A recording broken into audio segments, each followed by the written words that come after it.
साहित्याच्या पारावर भाग 37 मध्ये तुम्हा सर्व रसिकांचं मनापासून स्वागत. नववर्षाच्या तुम्हा सगळ्यांना खूप खूप शुभेच्छा. नवीन वर्षात आपला पार देखील बदललाय बरं का. लेखक भेटीला येणार आहेतच, पण त्याच्या बरोबरीनं एकूणच साहित्यामध्ये बदलणारे प्रवाह, त्याच्यामधली स्थित्यंतर, त्यातली संक्रमणं या सगळ्यांचा आपण सांगोपांग आढावा घेणार आहोत.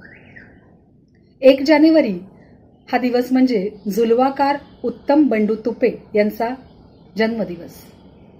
काट्यावरची पोटं हे त्यांचं आत्मकथन मातंग समाजातल्या व्यथा आणि वेदना समर्थपणे आपल्यापुढे घेऊन येतंय. आज या पारावर त्यांच्या आठवणींना आपण उजाळा देणार आहोत आणि त्याचबरोबर त्यांच्या साहित्यकृतींना या निमित्तानं आपण मानवंदना देत आहोत. आपण चर्चा करत आहोत दलित साहित्याच्या बदललेल्या दिशा आणि दशा. दलित साहित्याचा प्रवाह हा कविता, कथा, आत्मकथनं असा उत्तरोत्तर बहरत गेला. मानवमुक्ती लढ्याचे सर्वंकष तत्वज्ञ आणि विश्वमातृत्वाचा आदिबंध म्हणजे अर्थातच महामानव डॉक्टर बाबासाहेब आंबेडकर. त्यांच्या विचारांचा ठळक प्रभाव आपल्याला या साहित्यामध्ये पानापानावर अनुभवता येतो. एखाद्या साहित्याचं श्रेष्ठत्व किंवा सामान्यत्व हे लेखकाने व्यक्त केलेल्या जीवन जाणीवांच्या उत्कटतेवरच अवलंबून असतं. याच पार्श्वभूमीवर आज आपण दलित साहित्याचा आणि त्यातल्या आत्मकथनांचा विचार करत आहोत. दलित साहित्य हे आत्मा, कर्मविपाक, वर्णश्रेष्ठत्व, जातीव्यवस्था यांना ठामपणे नकार देतं आणि त्याच्या बरोबरीने बंधुता, समता, सामाजिक न्याय या त्रयींचा हे साहित्य पुरस्कार करतं. दारिद्र्य आणि पिळवणूक यांना नकार देताना माणसाला मात्र हे साहित्य केंद्रबिंदू मानते. आठवणीतले पक्षी, बलूत, फांजर, गावकी, उपरा, उचल्या, आभ्रान, अक्करमाशी, बेरड अशी कितीतरी आत्मकथनं आपल्याला सांगता येतील. स्त्री आत्मकथनांमध्ये जीणं अमुचं, माझ्या जन्माची चित्तरकथा किंवा आयदान यांसारख्या सगळ्याच आत्मकथनांनी आपल्या व्यथा आणि वेदना समाजासमोर निर्भीडपणे मांडल्या. वंशश्रेष्ठत्व आणि जातश्रेष्ठत्व या सगळ्याचा बुरखा पांघरलेल्या समाजाचं वास्तव रूप हे किती भयानक आहे या आत्मकथनांनी ठळकपणे आपल्या निदर्शनास आणलं. आणि त्यामुळे साहजिकच या आत्मकथनांमध्ये संताप आहे, विद्रोह आहे, चीड आहे, तिरस्कार आहे. अर्थात ती त्या काळाची गरज होती. पण काही कालावधीनंतर मात्र या साहित्यामध्ये, या आत्मकथनांमध्ये तोचपणा यायला लागला आणि वास्तविक समाज भान होतं, समाज जीवन जे होतं ते मात्र त्यावेळेला बदलत होतं. शिक्षणाची गंगा ही तळागाळात पोचायला सुरुवात झाली होती.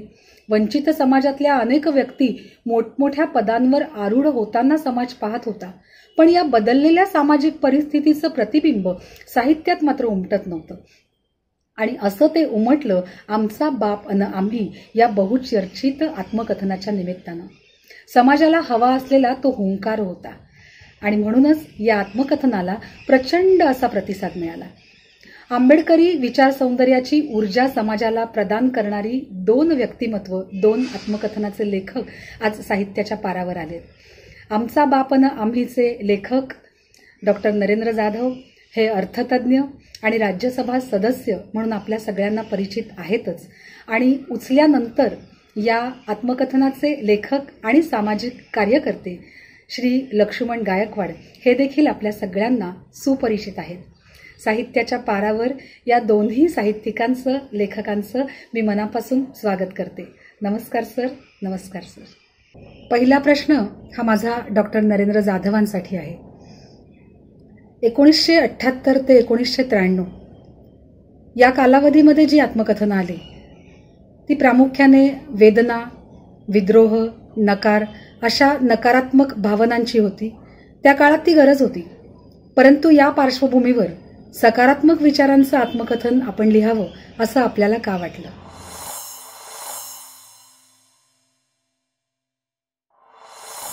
मला असं वाटतं की हे पुस्तक सकारात्मक केलं असं म्हणण्यापेक्षा ते सकारात्मक झालं आहे. पुस्तकाची कुळकथा जर तुम्ही लक्षात घेतली आणि त्यावर जे संस्कार मी केले ते जर लक्षात घेतलं तर मला असं वाटतं की त्यातून माझ्या सकारात्मक वृत्तीचा प्रत्यय त्यामध्ये आल्या वाचून राहिलेला नाही. परंतु त्याचं समर्थनच करायचं झालं तर असं म्हणता येईल की बाबुराव बागुल, दया पवार यांच्यापासून दलित आत्मकथनांना सुरुवात झाली असं जर आपण म्हणायचं झालं तर ज्यावेळी बलूतं पहिल्यांदा आलं त्यावेळी पु ल देशपांडेंनी महाराष्ट्र टाइम्समध्ये त्यावेळी एक अतिशय उत्तम परीक्षण त्याचं लिहिलं होतं. त्याचं शीर्षक होतं दुःखाने गदगदलेलं एक झाड. त्यामुळे सगळ्यांचं लक्ष या पुस्तकाकडे वेधलं गेलं आणि त्यावेळी लोकांच्या पहिल्यांदा असं लक्षात आलं, सर्वसाधारण समाजाच्या पहिल्यांदा असं लक्षात आलं की आपल्या गावकुसाबाहेर राहणारे आपले बांधव, त्यांचं जीवन कसं आहे ते पहिल्यांदाच प्रकर्षानं त्याचं ते निदर्शनाला आलं आणि त्यातून एक वैचारिक खूप मोठं परिवर्तन घडलं आणि तिथूनच दलित आत्मकथनांना सुरुवात झाली. त्यामुळे सुरुवातीला दलित समाजाच्या वेदना, त्यांचा विद्रोह हे प्रकर्षानं सगळ्या आत्मकथनांमध्ये होतं.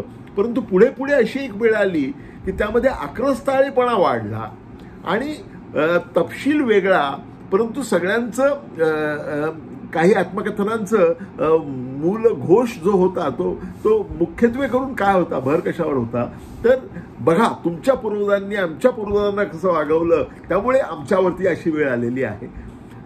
हा जो आक्रस्ताळेपणाचं स्वरूप आलं म्हणजे वेदना समजून घेता येत होत्या, विद्रोह समजून घेता येत होता, परंतु आक्रस्ताळेपणा हा समजून घेणं थोडं कठीण झालं होतं आणि त्या काळामध्ये आमचा बाप आणि आम्ही आलं आणि म्हणून कळत नकळत माझ्यावरती ते सकारात्मक वृत्तीने लिहिण्याचं आपोआपच दडपण होतं असं मला वाटतं. आणि आमचा बाप आल्यानंतर त्यावेळी प्रख्यात नाटककार प्रेमानंद गज्वी यांनी फार समर्पक अशी कमेंट केली होती. ते असं म्हणाले होते, प्रेमानंद गज्वी असं म्हणाले होते की आजवर मी अनेक दलित आत्मकथनं वाचली पण ती सगळी रडगाणी होती. रड नसलेलं हे सुंदर गाणं आहे. आमचा बाप आणि आम्ही हे रड नसलेलं सुंदर गाणं आहे असं प्रेमानंद गज्वींनी ज्यावेळी म्हटलं तर मला असं वाटतं की त्यांच्या त्या उत्तरामध्ये तुमच्या या प्रश्नाचं उत्तर सर्वार्थानं सामावलेलं आहे.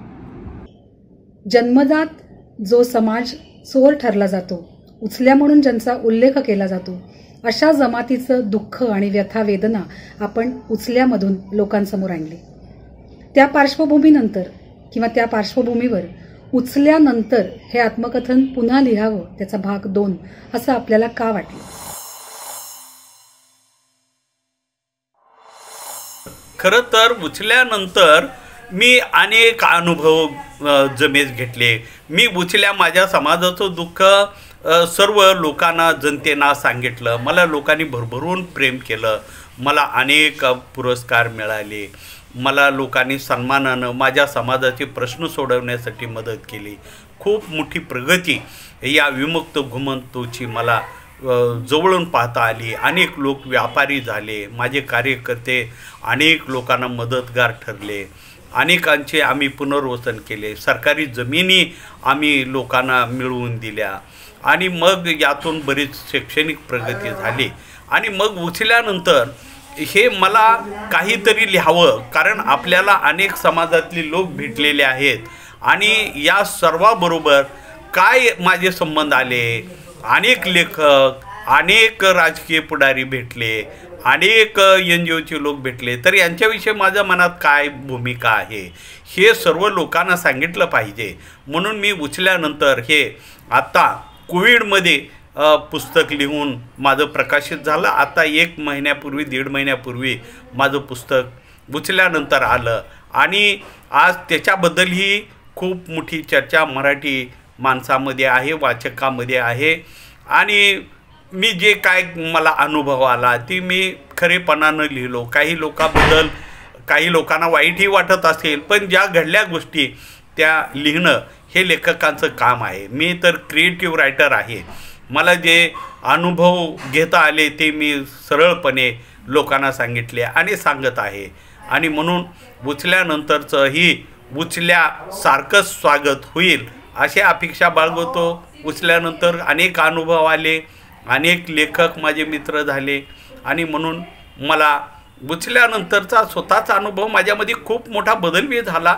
वैचारिक बदल झाला, सामाजिक बदल झाला, राहणीमानामध्ये आणि बोलीभाषामध्ये सुद्धा खूप मोठा बदल होतो. आणि या बदलासाठीच आपण खरं तर संघर्ष करत असतो की तुला तेवढं आहे, मला काय एवढं नाही, हा जो प्रश्न पडतो. आणि म्हणून मलाही तो प्रश्न पडायचा. आज मी खरं तर मध्यमवर्गीय झालो आहे. माझी मुलं बाळं खूप शिकले, ग्रॅज्युएट झाले. एक मुलगी डॉक्टर आहे, एक अधिकारी आहे, एक मुलगा हॉटेल लाईनमध्ये काम करतो.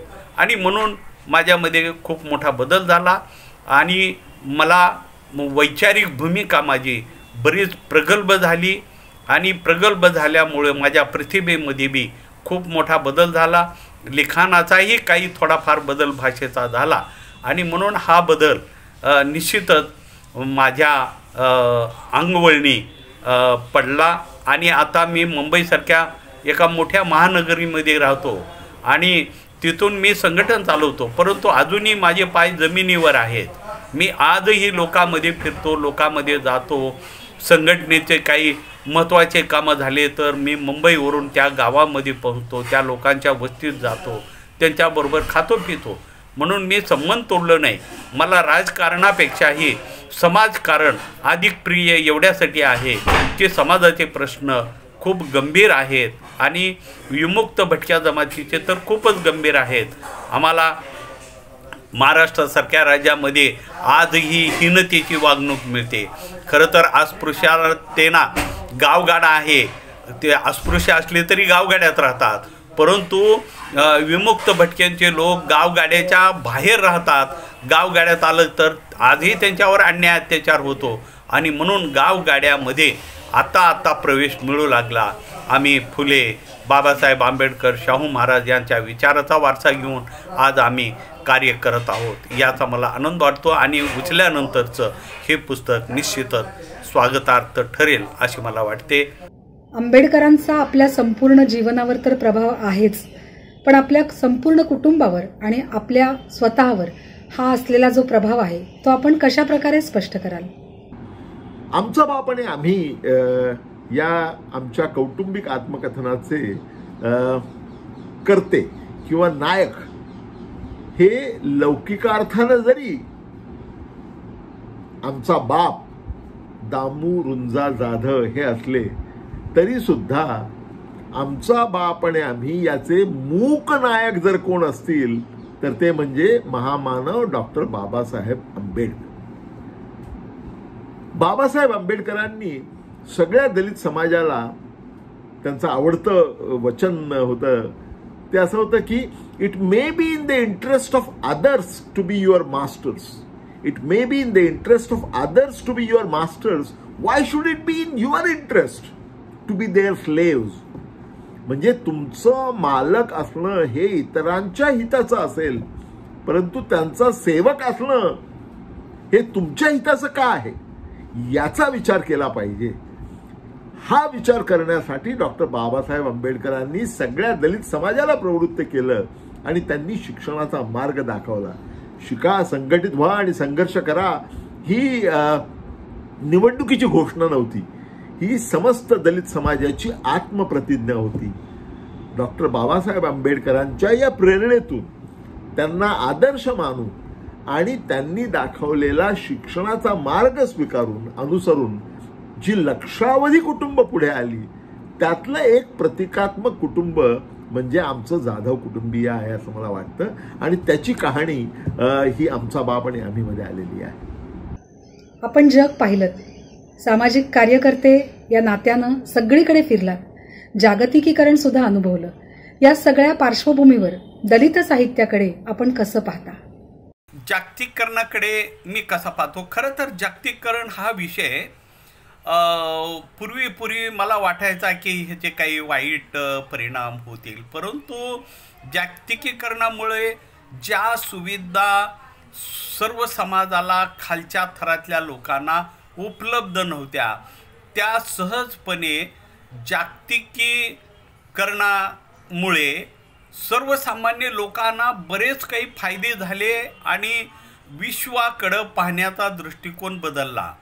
आणि पूर्वी कधी म्हणायचे की मोबाईल आल्यामुळे की जग आता मुठ्ठीमध्ये येईल, आणि खरोखरच जग मुठ्ठीमध्ये येत गेलं.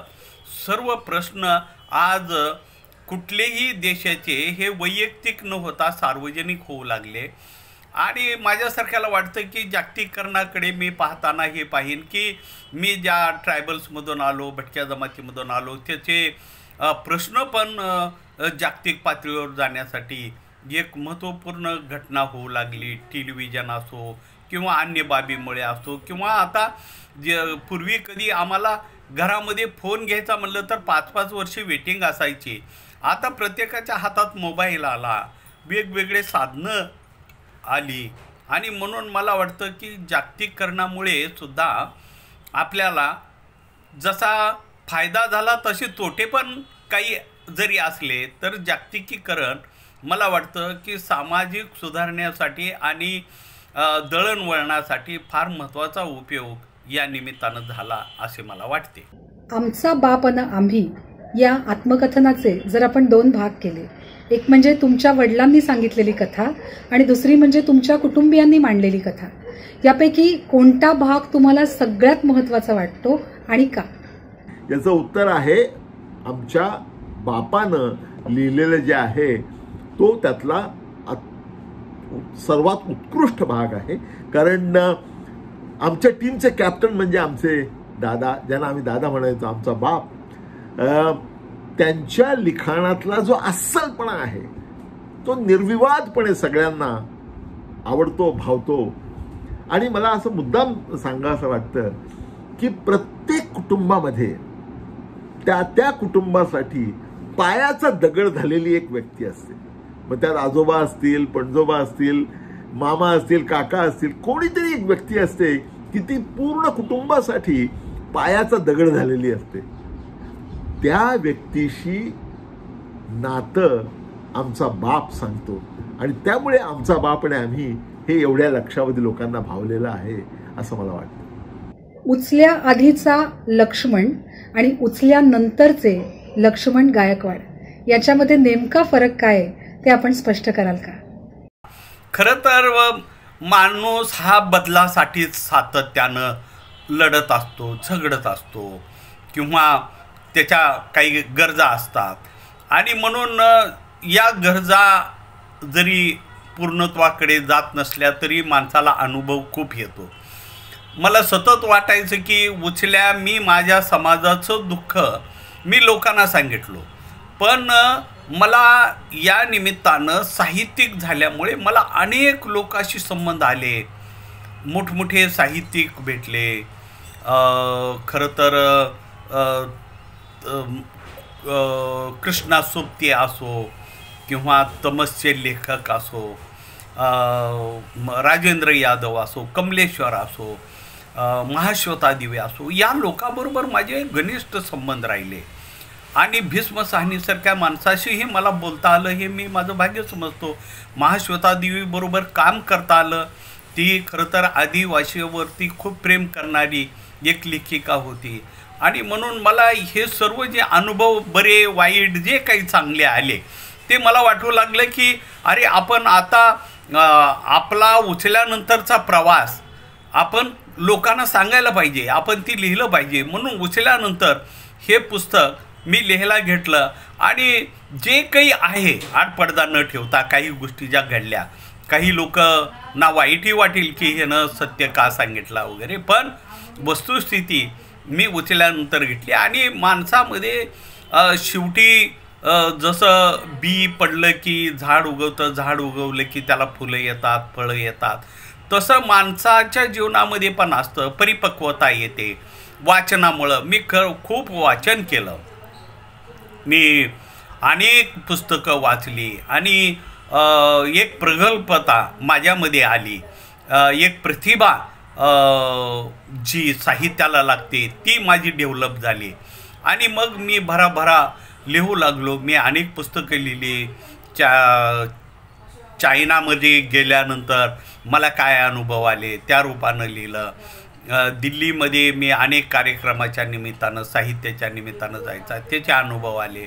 मला चळवळीचे महत्त्वाचे अनुभव आले की भटक्या विमुक्तांचे म्हणजे डिनोटिफाईड नोमॅडिक ट्राईब्सचे प्रश्न, भारतामध्ये करोडो लोकांचे प्रश्न आजसुद्धा संविधानाच्या बाहेर असल्यामुळे त्यांचे प्रश्न सोडवले का गेले नाहीत, राजकीय लोकांनी याच्याकडे का दुर्लक्ष केलं, अशा अनेक पैलूवरती जे माझं आकलन आणि बौद्धिकता वाढली आणि मला वाटू लागलं की आपण उचलल्यानंतर लिहिलं पाहिजे. आणि मी ते प्रश्न लिहित गेलो आणि माझ्यामध्ये निश्चितच बदल झाला. शारीरिक, सामाजिक, सांस्कृतिक, शैक्षणिक, वाचन या सर्व गोष्टीमध्ये बदल होत गेला. मी आता माझी परिस्थिती अशी झाली की मी ना गावाकडचा राहिलो ना शहरामधला प्रतिष्ठित राहू शकलो. मी मध्येच लटकत आहे आणि जे काही मला योगदान मिळालं काही काम करण्यासाठी ते मला महत्त्वपूर्ण वाटतं.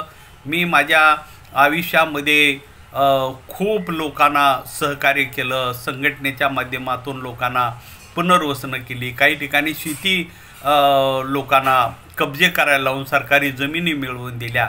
अशा अनेक गोष्टी मी करू शकलो आणि म्हणून उचलल्यानंतर माझ्यामध्ये निश्चितच बदल झाला. बोलण्यामध्ये, चालण्यामध्ये, आर्थिक परिस्थितीमध्ये सुद्धा बदल झाला. मी पूर्वी जे हाल अपेष्टा वेदना भोगल्या ते आज माझ्या नाही राहिल्या. माझी मुलं सर्व शिकले, ग्रॅज्युएट झाले, नोकऱ्या करतात आणि म्हणून हा बदल निश्चितच झाला असं म्हणावं लागेल. परंतु मी माझी जमीन सोडली नाही, मी लोकांशी संपर्क तोडला नाही.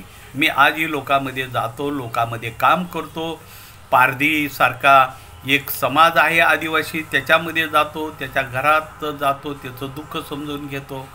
माझ्या समाजामध्ये लोक जी शिकले सवरले त्यांच्याशी संपर्क साधतो. सामाजिक परिवर्तनाचा लढा आजही मी चालू ठेवला, याचा मला आनंद वाटतो.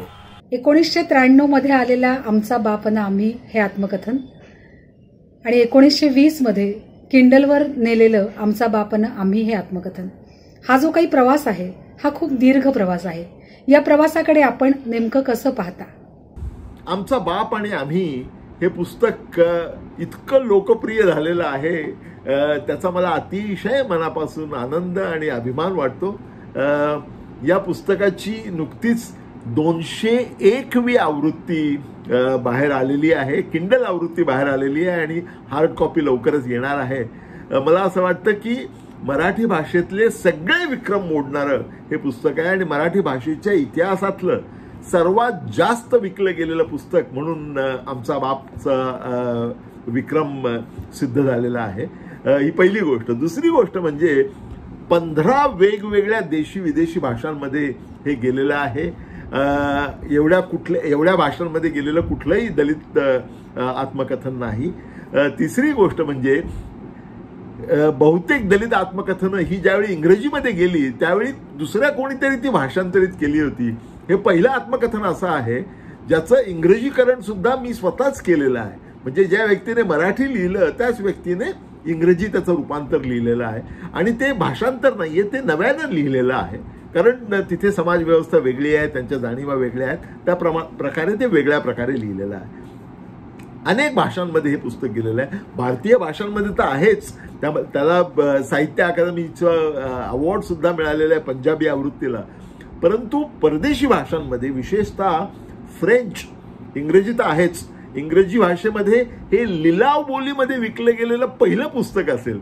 न्यूयॉर्कमध्ये लिलाव बोलीमध्ये विकलं गेलेलं आणि व्हर्नॅक्युलर भाषांमधून, भारतीय भाषांमधून येऊन अमेरिकेत न्यूयॉर्कमध्ये लिलाव बोलीमध्ये विकलं गेलेलं हे बहुधा पहिलं पुस्तक आहे. आणि त्यानंतर अनेक भाषांमध्ये, इंग्रजीमधून नंतर मग अनेक भाषांमध्ये, त्यामध्ये फ्रेंच आहे, स्पॅनिश आहे, कोरियन आहे, थाय आहे. कोरियन भाषेमध्ये तर हे सुपर डुपर लोकप्रिय आहे. आता आपण पहा, मराठी भाषेमध्ये 201 आवृत्त्या, 201 आवृत्त्या म्हणजे किती, तर 2 लाख कॉपीज, बरोबर, 2 लाख प्रती. कोरियामध्ये हे पुस्तक 2007 साली आलं आणि लेटेस्ट आकडेवारी अशी आहे की कोरियामध्ये हे पुस्तक 3 लाखापेक्षा जास्त प्रती याच्या विकल्या गेलेल्या आहेत. आणि सगळ्या 15 भाषांमध्ये मिळून या पुस्तकाच्या जवळजवळ 7 लाखापेक्षा जास्त कॉपीज विकल्या गेलेल्या आहेत.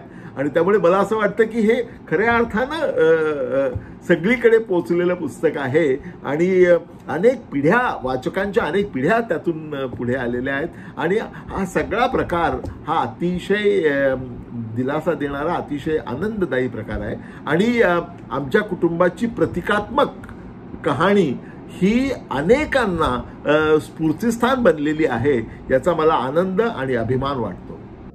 ज्ञानपीठ पुरस्कार विजेत्या थोर लेखिका महाश्वेता देवी यांचा आपल्याला दीर्घ असा सहवास लाभला.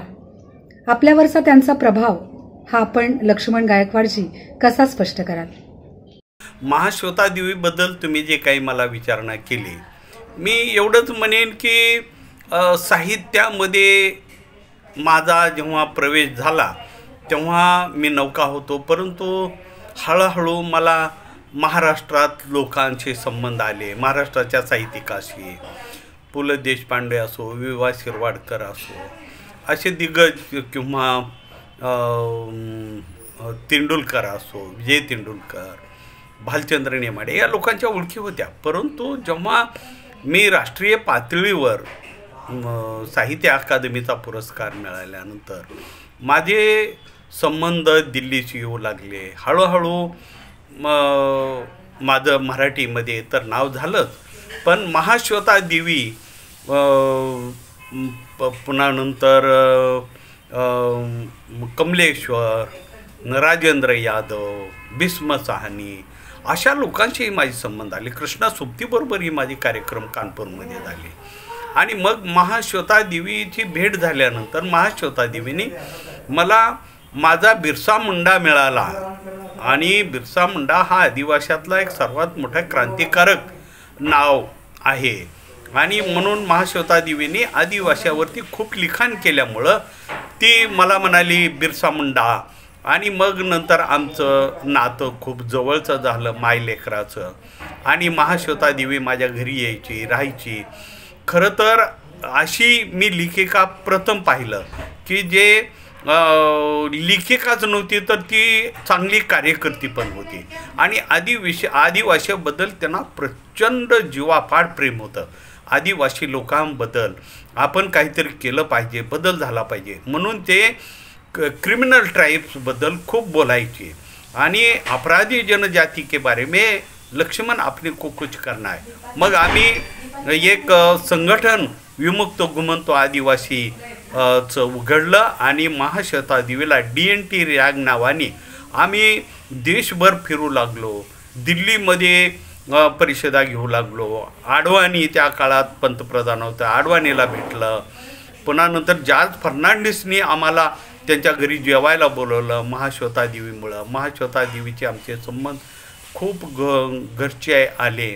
जैन देवी आमच्याबरोबर होता आणि म्हणून आम्ही अनेक कार्यक्रम विमुक्त घुमंतो आदिवासीचे घेतले जनजातीबद्दल आणि महाश्वेता देवीचा सहयोगामुळं आम्ही महाराष्ट्रातली संघटना देश पातळीवर घेऊन गेली. अनेक पत्रकार मित्र झाले आणि ते म्हणायचे की ये आदिवासी में ये विमुक्त घुमंतो आदिवासी कहाँ आहे. खरं तर आदिवाशामध्ये सर्वात मागचे ज्यांना संविधानामध्ये अधिकार नाही, ज्यांना माणूस म्हणून आधी गावामध्ये फिरू दिलं जात नाही, अशी करोडो लोक विमुक्त घुमंतोचे आज बी भटक्या विमुक्तांचे लोक देशभर करोडो लोक असतानाही त्यांना संविधानाच्या बाहेर ठेवलं. संविधानाच्या बाहेर ठेवल्यामुळं त्यांचं शैक्षणिक आणि सामाजिक कसलीच प्रगती होऊ शकली नाही. म्हणून माझ्यासारख्याला वाटतं की महाश्वेता देवीचे मोठे योगदान आम्हाला राष्ट्रीय पातळीवर आम्ही विमुक्त दिन हा दिल्लीमध्ये माजी पंतप्रधान VP सिंग यांना घेऊन साजरा केला आणि महाश्वेता देवीमुळं देशभर बंगाल असो, बेंगलोर असो, अनेक ठिकाणी फिरून आम्ही विमुक्त भटक्यांची एक मजबूत संघटना केली. म्हणून महाश्वेता देवीचे ऋण आम्ही विसरू शकत नाही, कारण तिच्यामुळे हे संघटन मजबूत झालं आणि विमुक्त घुमंतो आदिवासींचं लोक नाव पहिल्यांदा झालं आणि त्याचा आयोग भारत सरकारला बनवावा लागला. एवढं मोठं काम महाश्वेता देवीनं झालं. म्हणून मी महाश्वेता देवीला खूप मानतो आणि तिची आज बी आठवण माझ्या मनामध्ये घट्ट आहे. आत्ताचा माझा जो प्रश्न आहे तो दोघांसाठी कॉमन प्रश्न आहे आणि ते म्हणजे दलित साहित्याने समाजाला काय दिले. मला असं वाटतं की त्याचं एका शब्दात उत्तर द्यायचं तर आत्मभान. दलित आत्मकथनांमुळे गावकुसा बाहेर राहणाऱ्या आपल्याच दलित बांधवांना कशा प्रकारचं सत्वहीन जीवन जगावं लागत आहे, त्यांच्या वेदना काय आहेत, त्यांचा संघर्ष कसा आहे, याची सगळ्या एकंदरीत समाजाला ओळख करून देण्याचं काम हे दलित साहित्यानं केलेलं आहे, अतिशय प्रभावीपणे केलेलं आहे. त्यामुळे दलित साहित्याने समाजाला काय दिलं तर आत्मभान. एकंदरीत समाजाला, समस्त समाजाला जर काय दिलं असेल तर ते म्हणजे आत्मभान. जी अवस्था माझ्या बुचल्या जमातीची होती ते मी लेखन केलं आणि त्या पुस्तकाचं केवळ भारतातच नाही तर जगभर कौतुक झालं. त्याचे अनेक अनुवाद सर्व भाषेमध्ये भारताच्या झाले आणि त्याचा फायदा मी माझ्या समाजाच्या प्रगतीकडे बघतो. कारण समाज पुन्हा खूप मोठा अवेअरनेस आला. संघटना, मी केवळ लेखक नाही तर संघटन पण चालवायचा. त्यामुळं माझ्या या लेखनामुळं माझ्या समाजामध्ये पण सुधारणा झाल्या. या सर्व चर्चेतून एक बाब अगदी ठळकपणे अधोरेखित होते आणि ते म्हणजे की आजचं युग हे बहुसांस्कृतिक आहे, बहुआयामी आहे. दलित साहित्य या युगाच्या आर्थिक, राजकीय, सामाजिक, सांस्कृतिक अशा सर्वच थरांना आपल्या कवेमध्ये घेते आणि केवळ व्यवस्थेला विरोध न करता या युगाचं सर्वांगीण आकलन करून सर्व थरांचं ती अधिक स्पष्टीकरण करत हे साहित्य अभिव्यक्त होतं. आज साहित्याच्या पारावर डॉक्टर नरेंद्र जाधव आणि श्री लक्ष्मण गायकवाड हे आले. भरभरून त्यांनी आपल्या मनातल्या भावना इथे मनमोकळेपणाने व्यक्त केला. त्याबद्दल ग्रंथालीच्या वतीनं मी त्यांचे आभार मानते. ग्रंथाली वॉच या नावाचं आमचं FB पेज आणि YouTube चॅनल आहे. दर शुक्रवारी सकाळी 10 वाजता साहित्याच्या पारावरचे हे कार्यक्रम इथे प्रसारित केले जातील. तुमच्या प्रतिक्रिया जरूर आम्हाला कळवा. आम्हाला त्याविषयी जाणून घ्यायला निश्चितच आवडेल. पुन्हा भेटूया पुढच्या शुक्रवारी याच ठिकाणी. तोपर्यंत आपली रजा घेते. नमस्कार.